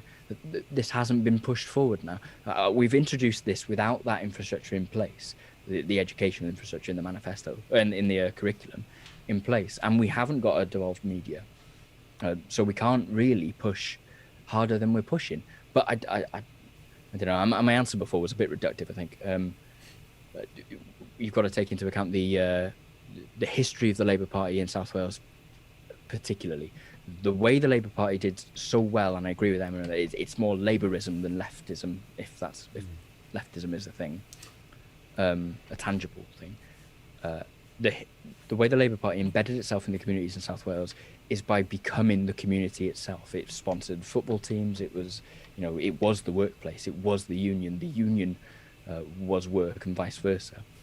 That's how the Labour Party did so well, and that hangover effect is still there. No party has been able to replicate that sort of embedded, and I think that's where, there's a little nod with a different hat on. That's where the independence movement here needs to go as well. But no, this is just I agree with everyone. There you go. We've got another question from Morton that we will get to in just a minute. But I've got one more question sort of on manifestos as a whole, which is, do you think that people still vote on the basis of manifestos? Do you think that it's mostly valence politics, personalities of leaders and individual politicians that make up people's minds? Or do you think they are looking at policies and they are desperately trying to work out what works best for them? Or is it just a trust thing with individual politicians? Mark, you shook your head, so I'm going to go to you first. No. Do you want more? I don't think we've... I think this has been clear for a long, long time, and I don't think whether you write 126, 52, whatever it's... And I think Mark Drakeford has proven this in what's come to fore with the COVID thing. It's how people react to things, because no one knows what's going to happen. It's how they react. His biggest mistake, in my view, was spending too long believing that the union, the shared collective response, was the right response. And I think that wherever he took his own decisions, they tended to be better decisions. There were lots of mistakes in COVID. But what's going to happen in the next 5 years? Who knows? I tell you what, it won't be a steady state thing that you can lay a plan of 5 years on top of and deliver against it. There will be major things, events, I'm convinced of, which will be things that will need responses. So you need somebody, you need people who you believe in their ethics, their values, how they come across, their honesty, integrity. I think that leadership is absolutely key. And I think leaders as well, and this talks to Mark Drakeford, I think, leaders can be pushed to be more radical if they know they've got other people around them. I think if they believe that they've got people around them who will restrict them a bit, I think they fall away a bit. So, and I think that's true of, very true of the Labour Party. I think it's true of Plaid as well. And I think there's some radical, there have been radical thinkers in the Conservative Party as well, who I'm not sure where they are at the moment, because that manifesto is the least radical of all of the ones. It's the most middle, don't change anything type thing and be good to your masters. That's where I see it. So no one looks at manifestos. Emma? No, I think I sort of echo what Mark says, really. I think, yeah, people go, oh yeah, it's another manifesto.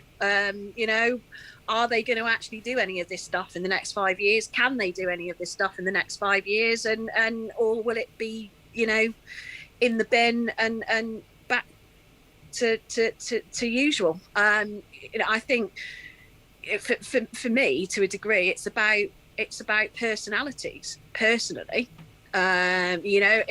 if I, looking in my area, if I saw a candidate that I know was committed to my area, and I know that they would do everything in the Senedd they could to improve things in my area locally, and they weren't somebody that I would normally vote for, I would vote for them.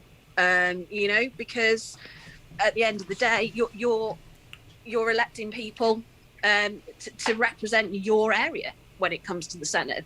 And you know, you can look at it and go, well, yeah, but there's no point in me voting for them because they're just not going to get in round here. But actually, you know, for me, that's not what it should be about, and that's probably a bit naive. But No, there you go.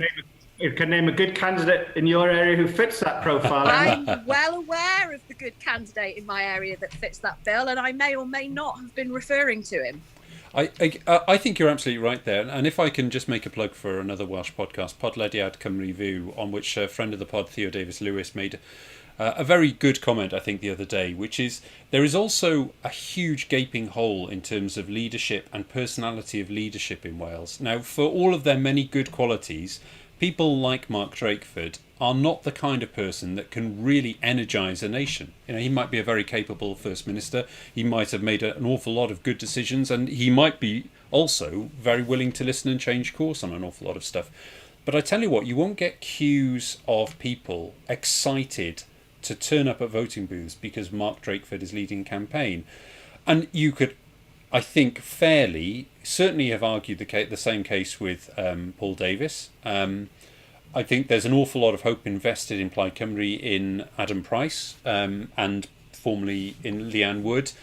And maybe that has not borne out quite with the energies that they'd anticipated. But when you do look around at who, you know, those are the current leaders. Who are the next people in line? Who there is setting pulses, racing, and really, you know, really energising the people? Because it's not just what you're saying; it's how you say it, and you know that's a huge element of modern politics. And we just don't have anybody in that sort of either first or second degree lineup who is doing that. And I think that is a big structural problem in Welsh politics, and possibly one of the reasons why we've seen such low turnout. I agree with that, and you know, it just reminds me of what happened in 2017 when my friends who really don't care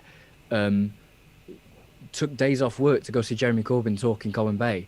You know, that should have been a major indicator that 2017 was not going to go the way that people thought it was going to go, because he's not the best speaker there is, but his values chimed with people, and people knew what he stood for, even though he wasn't probably the best person at putting them forward. I agree with Mark and Emma. It's to a degree it's about competence, but your view of what is competent and your view of, you know, your values in themselves are determined by your worldview and your outlook. There's a big funnel of causality, and I'm not quite sure which one comes. You know, what is the determinant factor? Which one comes first? It's whether your material experiences, obviously, I think, are the most important. You know, the conditions in which you live are the most important thing. But does that affect your national identity? Does that affect your view of competence? I don't know. So I agree.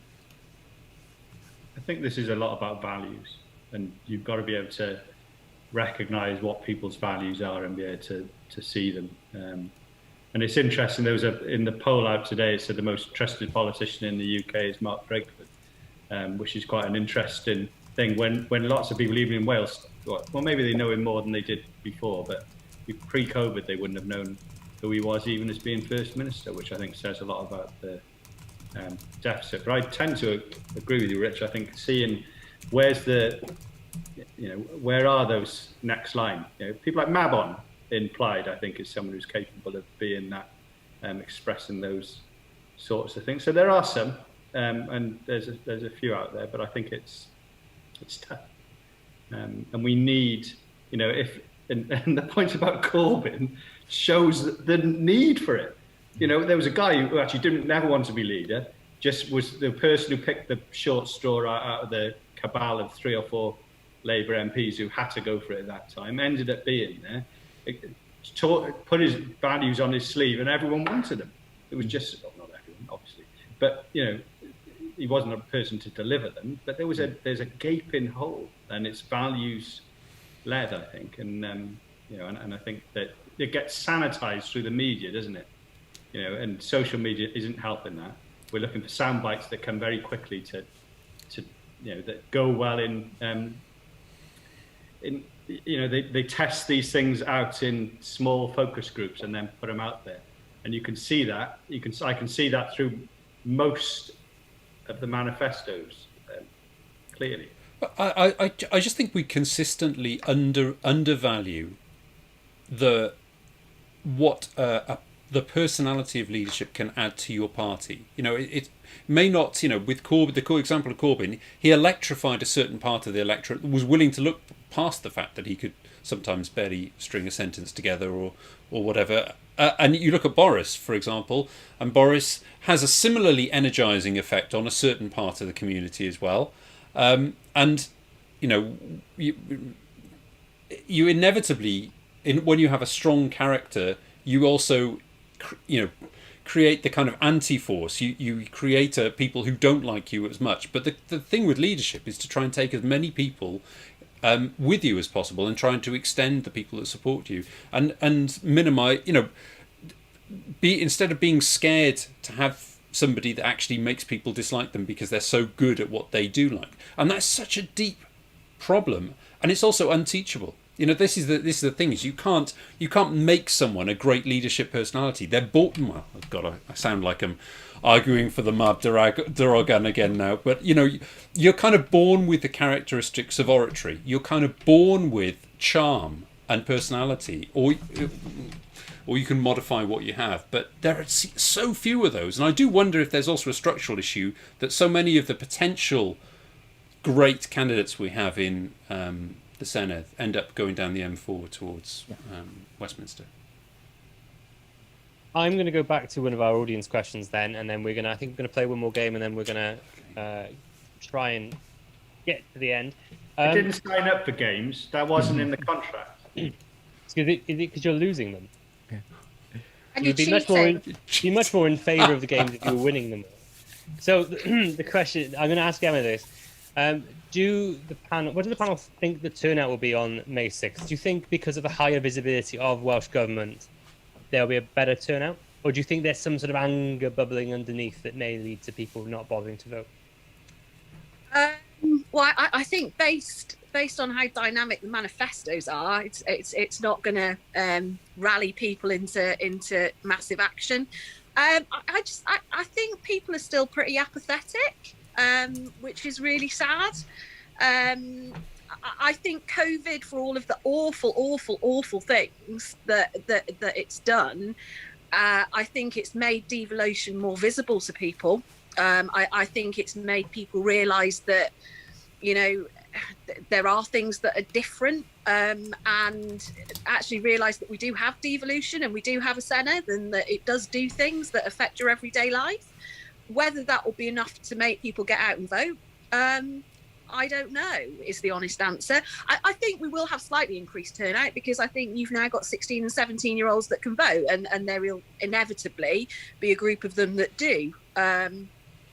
I don't know. What was the turnout last time? It was about 40 something, was it? I can't remember. I don't know. 50. This is why I have the Senedd Election tab open in Wikipedia. Pretend like nothing's happening. The turnout in 2016 was 45.3%, which was a 3.1% increase on the previous election. Okay, well, I'll go with 50 then, tops. Bob, what do you think? Do you think there'll be an increase? And if so, what do you think it will be? Yeah, I think there'll be a slight increase. I don't think anyone's really.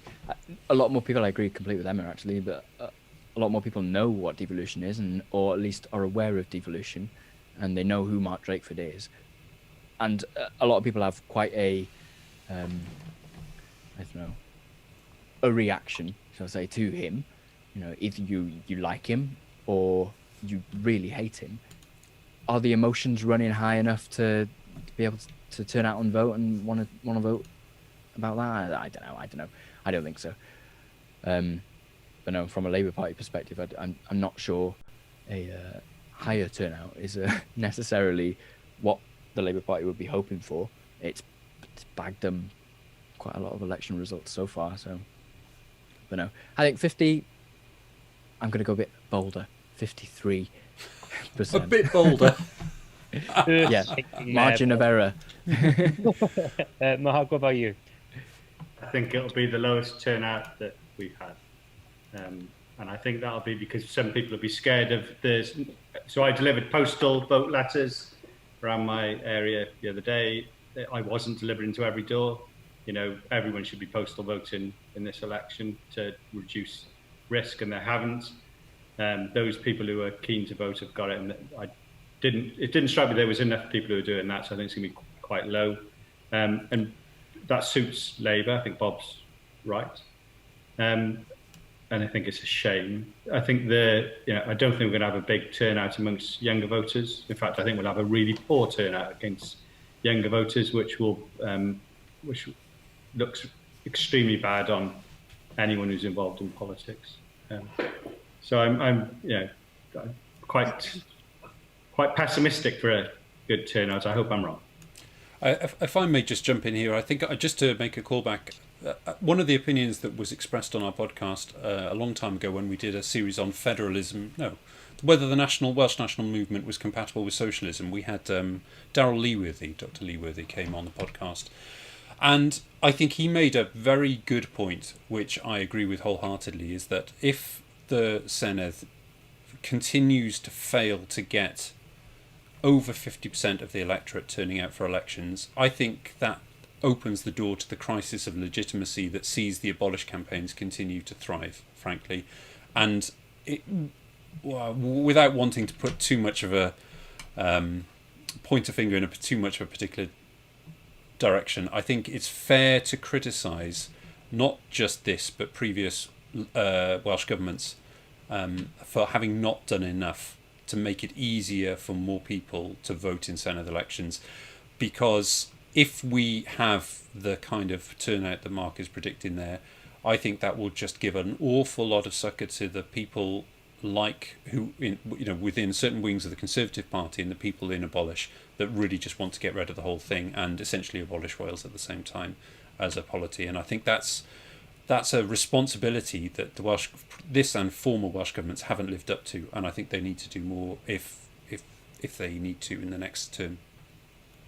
I think if that was on the ballot for a party who were in the mix, so if the Tories went harder on the reducing the powers of the Senedd and things like that, then I think you'd have had a higher turnout. So I think you'd have something to fight for. I think there is loads to fight for, and yet it doesn't feel as though there's enough to get people to come out. That's the thing. I think people vote against things as much as they vote pro things. So what are they against? What are you really against at the moment? And that's. I tell you what, I'm really pro is quizzes. So I have a quiz of two halves. Pen and paper at the ready. God, okay. So there's 2 sets of 5 questions. The first 5 questions is about manifesto titles during the era of devolution. I've written all these down. Oh no, for this one. No. So I've not included this year's because that would obviously be cheating. But I'm sure you can find other ways to cheat if you need to. But the second part of the quiz is about 1999 and some of the quirks and of that first Welsh National Assembly result. So, are you all ready? Was Matthew old enough? When were you born, Matthew?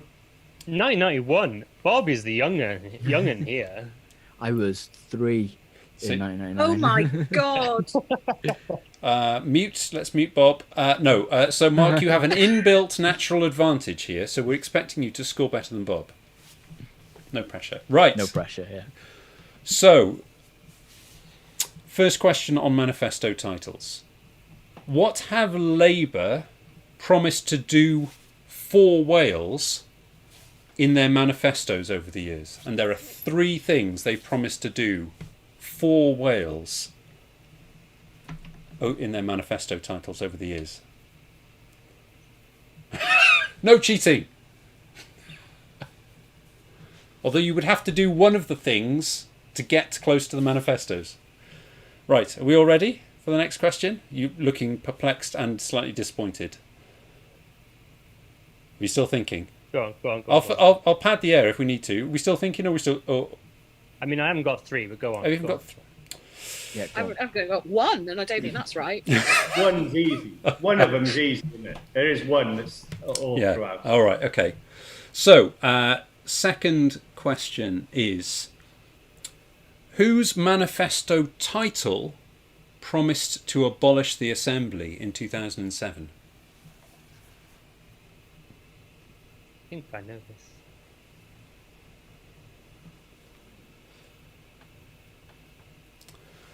Yeah, I think I know this.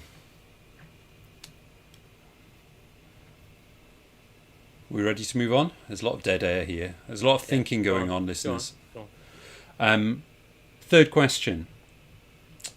In what year, and this is really harsh, in what year did two of the main party manifestos and one of the fringe manifestos simply call itself Welsh Assembly Manifesto? It's classic. Classic Wales. We're not going to come up with a brand. We're just going to call our manifesto the Manifesto. And I should say this is to the extent to which a day and a half's Googling will give me the accurate results. So apologies if this is inaccurate, but this is the best I could find. Fourth question. And this is a trick one. Which party offered a fair green future for Wales in 2007? Now, knowing what I know now, I think that at least two of you should get that. And the fifth and final question of this half. We the People has recently been claimed by Labour's Radical Federalism project. Remember that? That seems to have gone very quiet. But who used it as a manifesto title in 2011?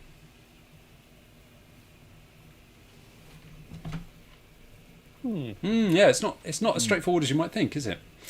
I wonder if there might be a greater air of tension if we saw if there were any front runners after the first five, just so that we can see if there's space to close the gap. So are we ready for answers? Go on, yeah. Go. So what has Labour promised to do for Wales in their manifesto? Up for Wales. That's one. Stand up. Deliver. Oh, deliver? No, all wrong. Moving Wales forward, I don't know if there was some sort of trick there. The very first Labour manifesto in 1999 was to promise to working hard for Wales. And in sticking with a theme, in 2003, they were working together for Wales before they started standing up for Wales, which was a natural thing. So null point for anyone. That's disappointing. So whose manifesto title promised to abolish the Assembly in 2007? UKIP? UKIP it was. Abolish the Assembly and leave the EU. Remember those days when we were part of the EU? Wow. They're consistent. In what year were two of the main party manifestos just called the Welsh Assembly Manifesto? And I'll give you the extra one. The fringe party was the UKIP Manifesto. So it wasn't 2003? 2003. Yeah. Oh my God. So in 2003, the Plaid Cymru and Conservative manifestos were apparently just called the Manifesto, as was the UKIP Manifesto. Classic. It's remarkable. It's good branding. Minimalism. Amazing. That's the way to go forward. Basics. Which party offered a fair green future for Wales in 2007? Plaid? Lib Dem? Boom! The former Lib Dem gets the Lib Dem answer correct. Well done, Bob. Yeah, I'm so sorry. We the People. Who used that Lib Dems, as a but I don't think manifesto it is title in 2011? I'd put Lib Dems. I think Conservative because they're obsessed with American politics. No offence. My God, you guys are all so disappointing. It was UKIP. It was UKIP again. And can I just say, in the history of Wales, the best manifesto title. This was going to be my bone. If this was close and it isn't, well, I suppose it is. Who's got the most score? What's the score? I've got none. I've got 2. 2, Bob. I got. How many points did you get for the first question? 1. Oh. One question. None. 1, 2. 2. So, we kind of got a tie. But my tie break would have been, what is the best manifesto title that has ever existed? And it is won by UKIP. You'll love this. I mean, it's packed full of sexual imagery. It's amazing. You curious? Go on. Go on. Raising the Dragon. Nice. Wow. That is a manifesto title and a half. That was UKIP in 2016. Right, Oh. okay. Like Bruce Lee film. Yeah, it does. Yeah. Neil and Christina Hamilton. Ooh. Right, go on. Oh, I feel like I need to wash before we get into the next one. Yeah, Right, 5 more Senedd. questions. This is first Senedd. So this is ancient history right now. But I think one of the things that's easy to forget is quite how different elections were in that first Senedd. So, first question. Only 2 parties kept all of their deposits for the constituencies in 1999. Who were they? Second question. How many Greens stood in constituencies in 1999? And, to the nearest 1,000, how many votes did they get? So none isn't the answer to that one then. Oh yeah, I didn't think that through, did I? In 1999... No, hang on. After the then Big Four, which party stood in the most number of constituencies in 1999? And if any of you get that, I will be blown away. Most number of constituencies. So this isn't the regional list. We're just talking about constituencies. In 1999, the Liberal Democrats recorded their joint highest number of... in the result of 1999, the Liberal Democrats recorded the highest number of Assembly members. How many was it? And how did that compare with future elections? Last question. Labour won in 1999 as many regional seats as the Conservatives did win constituency seats. So Labour won as many regional seats as the Conservatives won constituency seats. How many was that? Yeah, 99. It's not as easy as you think, is it? I mean, 1999, the first ever Senedd election in the digital age as well. And we have no memory of it whatsoever. And I have a great bonus question, which is really surprising as well. But anyway, right, let's go back and see how we're doing. Question 6, yeah. So only 2 parties kept all of their deposits in constituencies in 1999. Who were they? Labour implied? Boom. Conservatives lost their deposits in 3 constituencies in 1999. It was a terrible time to be Conservative in Wales. How many Greens stood in constituencies in 1999? And how many votes did they get cumulatively to the nearest 1,000? Oh, I got 3. 49,000. I went 5 and 8,000. I put 4 and 2,000. 3 and 5,000. You are all very kind to the Greens. There was 1 Green and they got 1,000 votes. Oh. Where do they stand? I cannot tell you. I do not have that information available. Did they keep the deposit? No, I doubt it, but that sounds of it. No, they did not. No, they got... Yes, no, they didn't. So, after the then Big Four, which party stood in the most number of constituencies, again thinking constituencies, not regional lists, in 1999? And I'm so confident that none of you will get this. I'm willing to bet you a repeat appearance on the Hero Pod. Oh, Socialist Labour. Nope. the Trade Union Socialist Coalition. You're dancing around the right area, but you're not. Communist Nope. Party. Nope. Go on, John Rich. Marek? John Marek was a Labour MP at MS. Oh, yeah. Okay. Yeah, it was the United Socialists. So you're very close, but the United Socialists. They stood in 9 constituencies and lost 9 deposits, obviously. Oh. In 1999, the Liberal Democrats recorded their joint highest number of Assembly members. How many was this, and how does this compare to the future elections? It's surprising, this, because it's so consistent until 2016. Was it 7 or was it 7 and then they dropped off? 7. Any other offers, folks? 6. Oh, it's 6, isn't it? 6 and then they drop in 2016. So they had 6 in 1999, 6 in 2003, 6 in 2007, 5 in 2011, and then 1 obviously in 2016. And the last question, Labour won as many regional seats in 1999 as the Conservatives did constituency seats. How many? 1. Mid and West Wales, Alan Michael, Monmouthshire, or Monmouth Conservative. Anyone else? I was going to guess 2, but that sounds... I like Matt's answer. Yeah. Oh, we're a revisionist. You got to put... Come on, Mark. You're not one for couching your opinions on things. Go on. What was your call? I said 2. You said 2. Okay. It was 1. You are correct, Matt. 100% so. Alan Michael on a list. Did he stand? Yes. Yes, because he was MP for Cardiff South and Penarth. Ah. But double jobbing. He applied too late to be the candidate for Cardiff South and Penarth, so had to wait for the... Told to apply too late is what... Told to apply too late. Quite right. And then he got on the list. Then he got on the list. Okay, here's this is what if I don't know how we did. How did we do in scores there, folks? Out of the 10, who won? I did as well as we would probably do if we had a formal entry into the Eurovision Song Contest. With Mark on vocals. I got 0 points. Okay, I've got 4 points overall. 2 on that one. Well, Mark, this is down to you. Did you get 4? No. And me and Bob tied.